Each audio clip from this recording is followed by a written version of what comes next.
اہم ترین کام التوا میں ڈالنا۔ لوگ اکثر اپنے دن کا آغاز آسان کاموں کو مکمل کر کے کرتے ہیں اور مشکل کام کو بعد کے لیے چھوڑ دیتے ہیں۔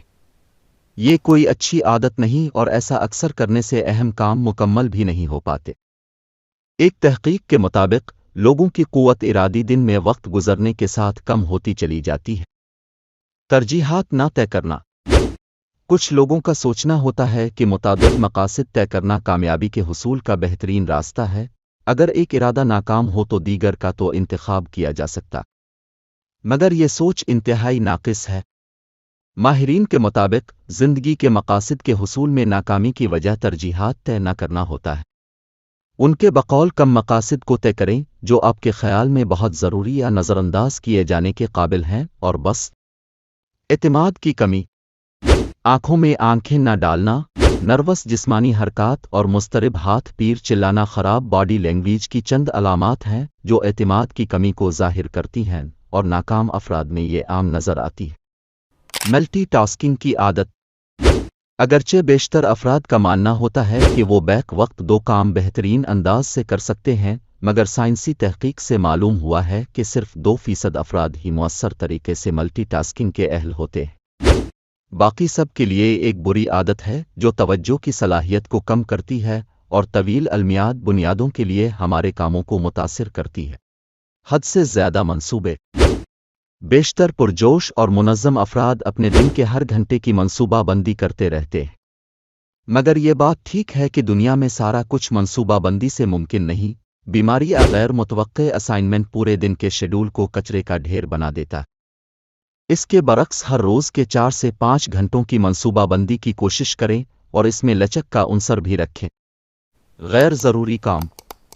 آج کے عہد میں بیشتر افراد کو دفاتر میں انٹرنیٹ تک رسائی حاصل ہے۔ کام کے دوران اکثر بے مقصد ویب سرفنگ کرنا، دن بھر ای میلز کو دیکھنا اور ہر وقت سوشل میڈیا اکاؤنٹس کا استعمال، ان سب کے نتیجے میں دن بھر میں کام کے ضروری اوقات ضائع ہو جاتے ہیں۔ ایسا کرنا کاموں کو متاثر کرتا ہے اور اگر یہ ضروری ہے تو اس کی اوقات اور حد مقرر کریں اور اپنے کام کے دوران اس سے گریز کریں۔ کام کی روانی کو جو چیز سب سے زیادہ متاثر کرتی ہے وہ غیر ضروری ملاقاتیں یا میٹنگز ہوتی ہیں۔ جب ای میل، میسنجر اور ویڈیو چیٹ جیسے ٹولز پہنچ میں ہو تو لوگوں سے ملاقاتیں یا میٹنگز سنجیدہ معاملات پر بات چیت کے لیے کی جانی چاہیے۔ جب نپولین ہل نے کامیابی کے موضوع لکھنا شروع کیا تو اینڈیو کارنیگی نے کامیابی کے 10 اصول بتائے جسے نپولین ہل نے کتاب دی سائنس آف سکسیس میں پیش کیا۔ ان اصولوں کا خلاصہ ہم اب کے لیے یہاں پیش کر رہے ہیں۔ ویڈیو میں مزید آگے بڑھنے سے پہلے تمام دوستوں سے ہمیشہ کی طرح گزارش ہے کہ ہمارے چینل کو سبسکرائب کر دیں اور گھنٹی کا نشان دبا کر آنے والی ان ویڈیوز کا نوٹیفیکیشن مفت میں حاصل کریں۔ اپنا مقصد متعین کریں، ایک عملی منصوبہ بنائیں اور فوری طور پر اس سمت میں کام کرنا شروع کریں۔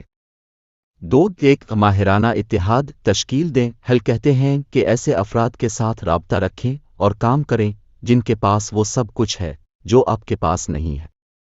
3 ستاروں سے آگے ہل لکھتے ہیں کہ جو آپ کو کرنا چاہیے ہمیشہ اس سے زیادہ کرے، یہی آپ کو آگے لے جانے اور ترقی دینے کا اہل ثابت کرے گا اور لوگوں کو آپ کا احسان مند بنائے گا۔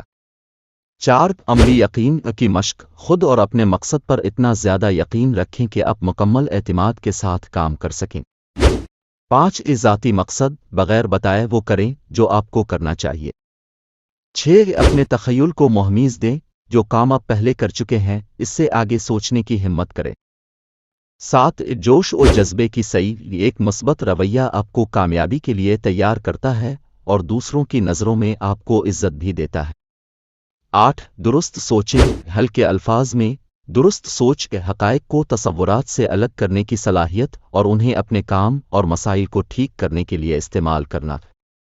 9 اپنی کوشش کو مرتکز کریں، جو سب سے اہم کام درپیش ہو اس سے بدحواس نہ ہوں۔ 10 مصیبت سے منافع۔ حل لکھتے ہیں، یاد رکھیں ہر ناکامی کے لیے ایک یکساں فائدہ ہے۔ ہمارے چینل پر ایسی ہی معلوماتی ویڈیوز آتی ہیں۔